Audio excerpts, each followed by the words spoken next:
We want to thank all of our panelists for being here, and we will begin our panel with each of them sharing brief presentations. Today, we'll start with Dr. Pratt. Dr. Pratt, welcome to Grand Bahama Business Outlook.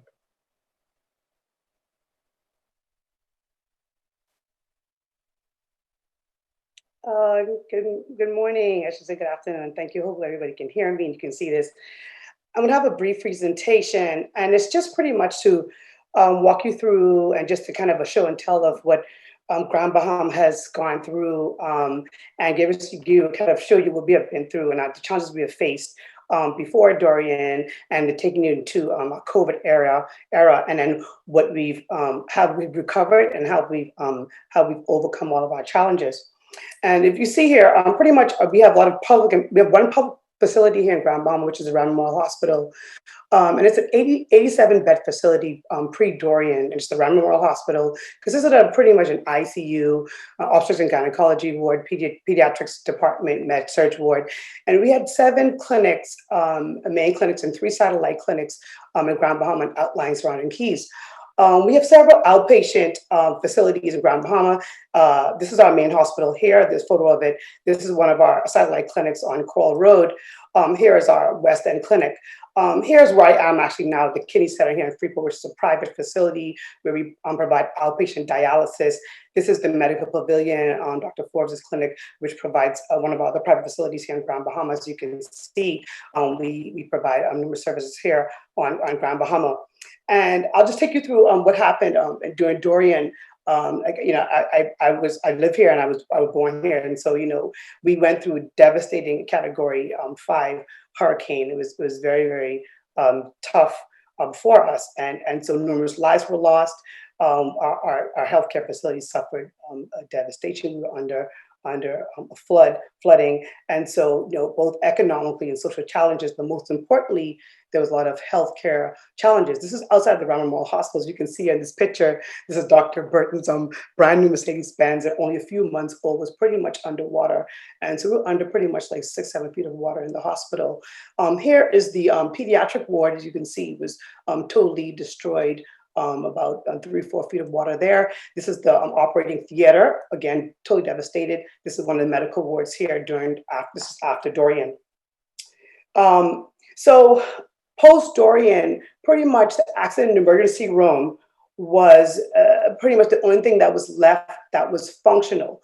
The trauma bay area in the accident emergency room served as our ICU proper, and we had to use that for pretty much and also use that to triage emergency room patients.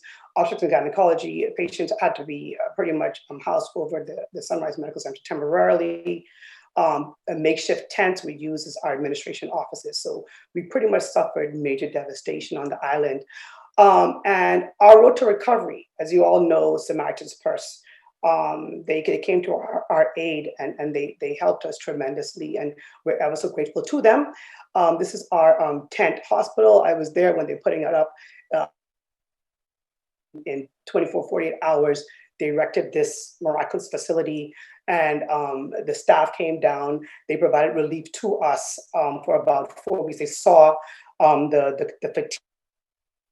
I mean, we pretty much were about to drop. We went through so much trying to provide healthcare to our patients in Freeport, and us too had suffered devastation to our homes, and had losses, and we had to provide healthcare and come out and help people the next day. So it was tough for us, and so they gave us some relief. Mentally and physically, and that was really good and helpful of them.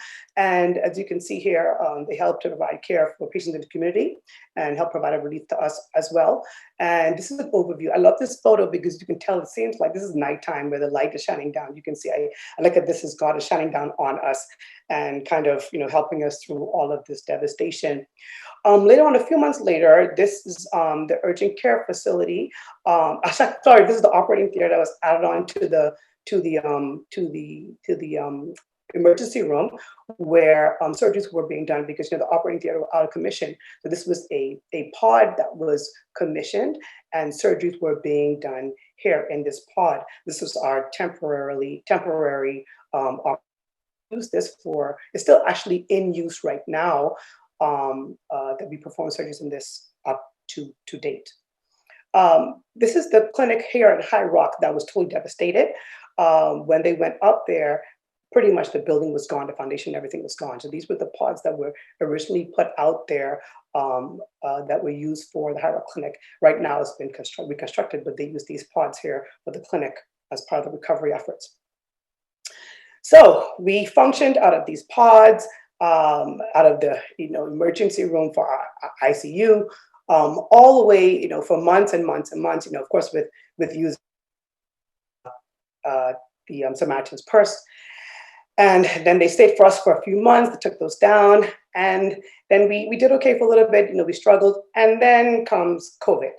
And then it's challenges on top of challenges. So we had to find a way to make all this work, being in multiple facilities, not having our RAN back, and that being renovated, not even near completion. And then here comes this global pandemic. And so what do we do? So we end up setting up pods in the parking lot to isolate these patients who were possibly infected. And we had to pre-triage patients outside under tents and put them in isolation pod containers. We had to put the non-infectious patients over the Pro Cathedral, Christ the King, Church Anglican Hall. So we were like pretty much all over the place, and still are up to this date.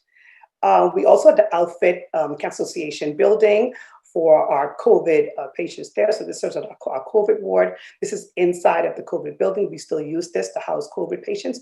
In the back, there's about 6 rooms, and this is like a semi-ICU where we put more sicker COVID patients here. In the front of the building, there's a medical ward where we house about 8 male patients who are stable, 8 female patients who are stable, who have COVID.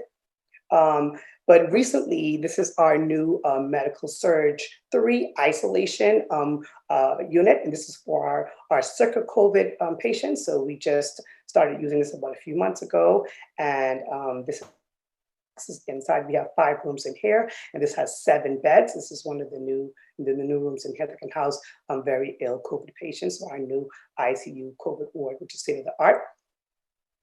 So our current situation. We have made, as you can see, much progress as far as upgrades and reconstruction of our new facility. Minister Kwesi Thompson just mentioned to us, we had recommissioned our RAND on Friday, April 23rd, and we have already relocated our pediatric patients and the ONG services back into the RAND proper. That should be completed by actually the end of the week. And as you see, we have made tremendous progress. Our RAND now is actually beautiful. This is the new entrance. And so we're really proud of our facility. This is the lobby. This is now our new baby unit. You can see the NICU there is, we've come a long way. As you can see, this is the new pharmacy, as Dr. Kwesi Thompson had mentioned.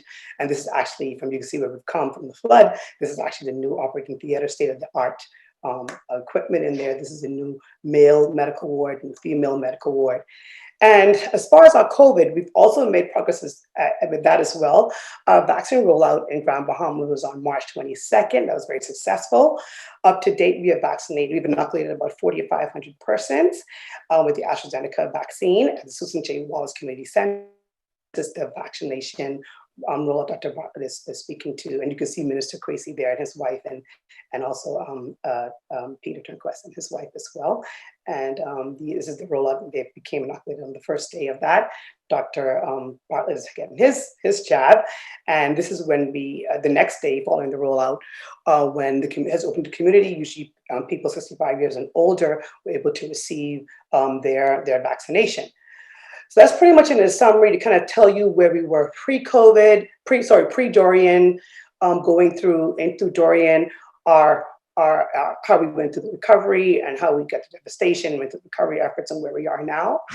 And so Grand Bahama, we have experienced, as you can see, tremendous challenges pertaining to its healthcare services as a result of Hurricane Dorian and the current COVID-19 pandemic. This has forced us to relocate and to pivot and to make necessary adjustments to continue to provide essential services to our community. And despite our many challenges and shortcomings, we have still continued to provide top healthcare to our patients. And we are indeed resilient, as you can see, and we've remained strong and dedicated to the people and to the success of Grand Bahama.